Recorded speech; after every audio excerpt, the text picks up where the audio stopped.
ଆମ ଓଡ଼ିଆମାନଙ୍କ ଘରେ ବଡ଼ି ହେଉଛି ମେନ୍ ଜିନିଷ। ଚଟଣି ହେଇଯାଉ କିମ୍ବା କୌଣସି ତରକାରୀ ସହିତ ପଡ଼ିଗଲେ ବହୁତ ବଢ଼ିଆ ଲାଗେ ଏ ବଡ଼ି ତରକାରୀ ହେଉ କିମ୍ବା ବଡ଼ି ଚଟଣି। ତ ଆଜି ଆମେ ବନେଇ ନେବା ଆଳୁ ବଡ଼ି। ଆପଣମାନେ ତ ବିରି ବଡ଼ି ତ ବହୁତ ଥର ବନେଇଥିବେ। ଚାଲନ୍ତୁ ଆଜି ଆପଣଙ୍କୁ ଆଳୁ ବଡ଼ି ବନେଇକି ଦେଖେଇବି, ଯେଉଁଟା ଆପଣ ବହୁତ ଦିନ ଯାଏଁ ୟାକୁ ଷ୍ଟୋର୍ କରି ରଖିପାରିବେ। ବିରି ବଡ଼ି ଭଳିଆ ଆଳୁ ବଡ଼ି ବି 2 ବର୍ଷ ଯାଏଁ ୟାକୁ ଷ୍ଟୋର୍ କରି ରଖିପାରିବେ, କିଛି ବି ଖରାପ ହୁଏନି ଆଉ ବନେଇବା ବହୁତ ସହଜ। ନମସ୍କାର, ମୁଁ ମିତା, ମୋ ଲକ୍ଷ୍ମୀ ଆଡ଼ିଶାଳ ଚ୍ୟାନେଲକୁ ଆପଣମାନଙ୍କୁ ବହୁତ ବହୁତ ସ୍ୱାଗତ। ତ ଆଶା କରୁଛି ଆଜିର ଆଳୁ ବଡ଼ି ରେସିପି ଆମ ସମସ୍ତଙ୍କୁ ପସନ୍ଦ ଆସିବ। ଭିଡ଼ିଓଟାକୁ ଜମାରୁ ସ୍କିପ୍ ନ କରିକି ପୁରା ଦେଖନ୍ତୁ। ଦେଖି ସାରିଲା ପରେ ଯଦି ଭଲ ଲାଗୁଛି please video like comment share କରିବାକୁ ଜମାରୁ ଭୁଲନ୍ତୁନି। ଚାଲନ୍ତୁ ଦେଖିନେବା ଆଜିର ରେସିପି। ଆଳୁ ବଡ଼ି କରିବା ପାଇଁକା ପ୍ରଥମ ବିରି ଏଠି ମୁଁ ଆଗରୁ ବତୁରେଇ ଦେଇଥିଲି। ଆଉ ଏଠି ମୁଁ ଆଳୁ ବଡ଼ି ପକାଇବା ପାଇଁକା 1/2 କିଲୋ ବିରି ଏଠି ମୁଁ ନେଇଥିଲି। ଆଗରୁ ରାତି ସାରାକୁ ବତୁରେଇ ଦେଇଥିଲି। ଏବେ ସକାଳେ ମୁଁ ଆକୁ ଭଲ ଭାବରେ ଧୋଇ ଦେଇଛି। ଏବେ ଗୋଟେ ଗ୍ରାଇଣ୍ଡର ଜାର୍ ନେଇଯିବା, ବତୁରା ବିରିକି ଏଠି ଦେଇଦେବା। ତ ଏଇ ବିରି ବଟାଟାକୁ ମୁଁ 3 ଥରରେ ବାଟିଥିଲି, କାହିଁକିନା ଛୋଟବାଲା ଗ୍ରାଇଣ୍ଡର ଜାର୍ ନେଇଥିଲି। ଯଦି ଆପଣ ବଡ଼ବାଲା ନେଉଛନ୍ତି 2 ଥରରେ ବାଟି ପାରିବେ। ତ ଏଠି ଆପଣ ଦେଖିପାରୁଥିବେ ଅଳ୍ପ ଟିକେ ପାଣି ଦେଇକି ମୁଁ ଏବେ ଚିକଣ କରିକି ଏଟାକୁ ବାଟି ଆଣିଛି। ଏଇଠି ଦେଖିପାରୁଥିବେ କେତେ ବଢ଼ିଆ ଭାବରେ ମୁଁ ବିରି ବଟା ବାଟି ସାରିଛି। ତ କାଠୁଆ କାଠୁଆ ବାଟିବେ, ଯଦି ପାଣିଆ କରିଦେବେ ବଡ଼ି ଜମାରୁ ପକେଇ ହେବନି। ତ ଏଥିରେ ଆମେ ଆଳୁ ଦେବା, ତ ଆପଣ କାଠୁଆ କାଠୁଆ ବାଟିବେ। ତ ଏଇଠି ଆପଣ ଦେଖିପାରୁଥିବେ ଗୋଟେ ଭାରିଟି ମୁଁ ବିରି ବାଟି ସାରିଛି। ଏ ସେମ୍ ପ୍ରୋସେସରେ ବାକି ବିରିକି ବି ବାଟିକି ରେଡ଼ି କରିନେବା। ଆଉ ଏଠି ଦେଖିପାରୁଥିବେ କୁଲାରେ ମୁଁ ବଡ଼ି ପକେଇବି। ଆପଣ ଟିଣରେ କିମ୍ବା ଜରି କିମ୍ବା ସୂତା କପଡ଼ାରେ ପକେଇ ପାରିବେ। ତ ସେଥିରେ ଚାଉଳ ବତୁରେଇକି ମୁଁ ଆଗରୁ ଲଗେଇ ଦେଇଛି, ଆକୁ ଶୁଖିବାକୁ ଛାଡ଼ିଦେବା। ଏ ବଢ଼ିଆ ଭାବରେ ଯେମିତି ଖରାରେ ଟିକେ ରଖିଦେବେ, ଶୁଖିଯିବ କିମ୍ବା ଫ୍ୟାନ୍ ତଳେ। ତ ଏଠି ଦେଖନ୍ତୁ ମୁଁ ବିରି ବଢ଼ିଆ ଭାବରେ ବାଟି ସାରିଛି। ଏବେ ଆମେ ବିରିକି ବଢ଼ିଆ ଭାବରେ ଫେଣ୍ଟିବା। ହାତରେ ହେଉ କିମ୍ବା ଏଇ ବିସ୍କୁଟ ସାହାଯ୍ୟରେ ଆପଣ ଫେଣ୍ଟି ପାରିବେ, ଯେଉଁଥିରେ ସୁବିଧା ହେବ କିଛି ସମୟ ପାଇଁ ଆକୁ ଫେଣ୍ଟିବେ। ଯେମିତି 5ରୁ 6 ଘଣ୍ଟା ଯାକ ବଢ଼ିଆ ଭାବରେ ଫେଣ୍ଟିବେ। ଯେତେ ବଢ଼ିଆ ଭାବରେ ଫେଣ୍ଟିବେ ସେତେ ବଢ଼ିଆ ଭାବରେ ଆମର ବଡ଼ି ଗୁଡ଼ାକ ହେବ। ତ ଏଠି ଆପଣ ଦେଖିପାରୁଥିବେ ଏଇଟା ମୁଁ ବଢ଼ିଆ ଭାବରେ ଏଠି ଫେଣ୍ଟି ସାରିଲିଣି। ତ ଏଠି ଦେଖିପାରୁଥିବେ କେତେ ଆଗଠୁ ଆହୁରି ବି କାଠୁଆ ହେଇସାରିଛି। ଆକୁ ଆମେ ଜାଣିବା କେମିତି, ମାନେ ଏଇଟା ଆମର ବଢ଼ିଆ ଭାବରେ ଫେଣି ହେଇଛି କି ନାହିଁ ସେଇଟା ଚେକ୍ କରିବା ପାଇଁକା ଗୋଟେ ଗିନାରେ ଏଠି ଦେଖନ୍ତୁ ମୁଁ ପାଣି ନେଇଯାଉଛି। ଏବେ ସେ ଗିନାରେ ଅଳ୍ପ ଟିକେ ଏଇ ବିରିର ବ୍ୟାଟର ପକେଇକି ଦେଖିବା। ଆଉ ଏଇଠି ଆପଣ ଦେଖିପାରୁଥିବେ ବ୍ୟାଟର ପକେଇଲା ମାନେ ଉପରୁ ଭାସି ଉଠୁଛି, ଜମାରୁ ବୁଡ଼ିକି ରହୁନି। ତାମାନେ ଆମର ଏ ବିରି ବାଟା କିମ୍ବା ଏ ବିରି ବ୍ୟାଟରଟା ବଢ଼ିଆ ଭାବରେ ଆମେ ଆକୁ ଫେଣେଇଛୁ। ତ ବିରି ଫେଣା ଆମର ଏଠି ହେଇସାରିଛି। ଚଟୁରେ ଏମିତି ସବୁଯାକ ବିରିକି ଏକାଠି କରିନେବା। ଏବେ ଆକୁ ଆମେ ସାଇଡ଼ରେ ରଖିବା। ଆଳୁରେ ବଡ଼ି ବନେଇବା। ତ ଏଠି ମୁଁ ସିଝା ଆଳୁ 5ଟା ଏଠି ନେଇଛି। ଆଗକୁ କହିବି ମୁଁ କେତିକି ଆଳୁ ଏଠି ନେଇଥିଲି। ଆଳୁକୁ ସିଝେଇକି ତା ଚୋପା ଛଡ଼େଇ ନେଇଛି। ଏବେ ଆଳୁକୁ ଆମେ ଏଇ ଗେଟେରେ ଘୋରି ନେବା। ତ ଘୋରିକି ନେବା ଦ୍ୱାରା ଆମର ବିରିରେ ବଢ଼ିଆ ଭାବରେ ଏଇଟା ମିଶିବା। ଆପଣ ଚାହିଁବେ ଯଦି ଗ୍ଲାସ୍ ପଛପଟ କିମ୍ବା ଆଳୁ ମିଶ୍ରରେ ଚକଡ଼ି ପାରିବେ। ତ ଏଠି ଆପଣ ଦେଖିପାରୁଥିବେ ମୁଁ ସବୁ ଆଳୁକୁ ଏଠି ଘୋରି ସାରିଛି। ଏବେ ଆଳୁକୁ ଟିକେ ସାଇଡ଼ରେ ରଖିବା। ଏବେ ବିରିରେ ସବୁ ପ୍ରକାର ମସଲା ଦେଇଦେବା। ପ୍ରଥମ ଗୋଟା ଜିରା ଏଠି ଦେଇଦେଉଛି। ତାପରେ ଏଠି ମୁଁ ସ୍ୱାଦ ଅନୁସାରେ ଲୁଣ ଏଠି ଦେଇଦେଉଛି। ତାପରେ ଏଠି ଆମେ ଦେଇଦେବା ହେଙ୍ଗୁ ଦେଇଦେବା 1/2 ଚାମଚ ଖଣ୍ଡେ। ତାପରେ ଏଠି ଆମେ ଦେଇଦେବା ଲଙ୍କାର ଯେଉଁ ମଞ୍ଜି ଥାଏ ସେଗୁଡ଼ା କାଢ଼ିକି ରଖିକି ଶୁଖିଲା ଲଙ୍କା ମଞ୍ଜି ତାକୁ ଏଠି ଦେଇଦେଉଛି। ଧଳା ରାଶି ଏଠି ଦେଇଦେଉଛି। ତାପରେ ଯେଉଁ ଆଳୁ ଆମେ ଚକଡ଼ିକି ନେଇଥିଲୁ ଘୋରିକି ତାକୁ ଏଠି ଦେଇଦେବା।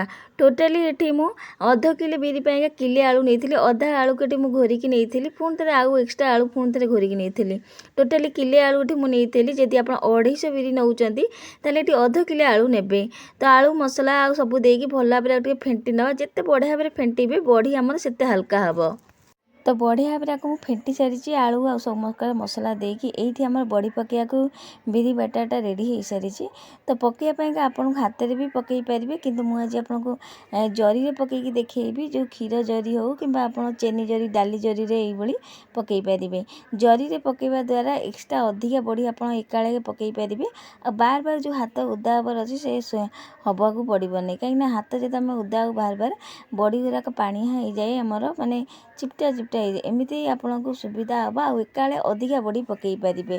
ତ ଆପଣ ତେଲ ଜରି ହେଉ ଡାଲି ଜରିରେ ବି ପକାଇ ପାରିବେ। କ୍ଷୀର ଜରି ଥିବ ସେଥିରେ ବି ପକାଇ ପାରିବେ।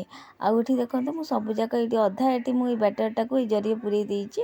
ଅଧା ପୁରେଇ ସାରିକି ଏବେ ଆମେ ବଡ଼ି ପକାଇବା। ଏଥିରେ ମୁଁ ରାଶି, ଧଳା ରାଶି ଦେଇଥିଲେ ଆପଣ କଳା ରାଶି ଦେଇପାରନ୍ତି। ତାପରେ ଆଉ କୌଣସି ମସଲା ଦେଇପାରନ୍ତି, ଯଦି ଏକ୍ସଟ୍ରା କିଛି ମସଲା ଦେଇପାରନ୍ତି, ଧନିଆ ପତ୍ର ଦେଇପାରନ୍ତି। ତ ଏଠି ମୁଁ ପୁରେଇ ସାରିଲା ପରେ ଜରିରେ ଏବେ ଆମେ ବଡ଼ି ପକାଇବା। ବଡ଼ି ପକାଇବା ପାଇଁ ଆପଣ ଛୋଟ ବଡ଼ ଯେଉଁ ସାଇଜ୍ ଚାହାନ୍ତି ସେଇ ସାଇଜ୍ ପକାଇ ପାରିବେ। ଏକାବେଳକେ ଆପଣ ଅଧିକା ବଡ଼ି ଏଠି ପକାଇ ପାରିବେ ଜରିରେ। ତ ଏଠି ଆପଣ ଦେଖିପାରୁଥିବେ ସବୁ ଯାକ ବଡ଼ି ଏଠି ମୁଁ ବଡ଼ି ଛୋଟ ବଡ଼ ଆପଣ ପକାଇ ପାରିବେ। ତ ଏଠି ମୁଁ ଆକୁ ପକାଇ ସାରିଲା ପରେ ଖରାରେ ଆକୁ ରଖିଦେବେ ଶୁଖିଲା ଯାଏଁ। ବଡ଼ି ବଢ଼ିଆ ଭାବରେ ଶୁଖିଲା ଯାଇକି ଆକୁ ଆମେ କାଢ଼ିବା। ତ ଯଦି ଯେଉଁଦିନ ଆପଣ ବଡ଼ି ପକାଉଛେ ସେଦିନ ଯଦି ମେଘୁଆ ପାଗ ହେଇଛି ତାହେଲେ ବଡ଼ି ଟିକେ ହେଇପାରେ ଖରା ମାନେ କଳା ଟିକେ ଦେଖାଯାଇପାରେ।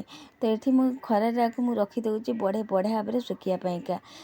जदि आप बड़ी बड़ बड़ पकई अधिका दिन लगी पारे। तो टोटाली मत बड़ी की सुखापी 6 दिन लगी 6 दिन पर आपको काढ़ी देखा आउे देखो बड़ी केते बढ़िया भाव सब सुखी जाइए। 5 दिन या खरे रखी आउ गोटे दिन एक्सट्रा काढ़ी मुझे खरे रखीदी सेमती बड़ी की जिते बढ़िया भाव टाण खरा देवे से बढ़िया भाव या अधिका दिन स्टोर कर रखिपारे। बड़ बड़ी जदि पकई पारे अधिका दिन टे लगिपारे सुखापी। छोट जदि पकई टे जल्दी सुखी पारे किंतु बड़ी की जिते बढ़िया भाव आप खरा देवे से बढ़िया भाव बड़ी रही पार।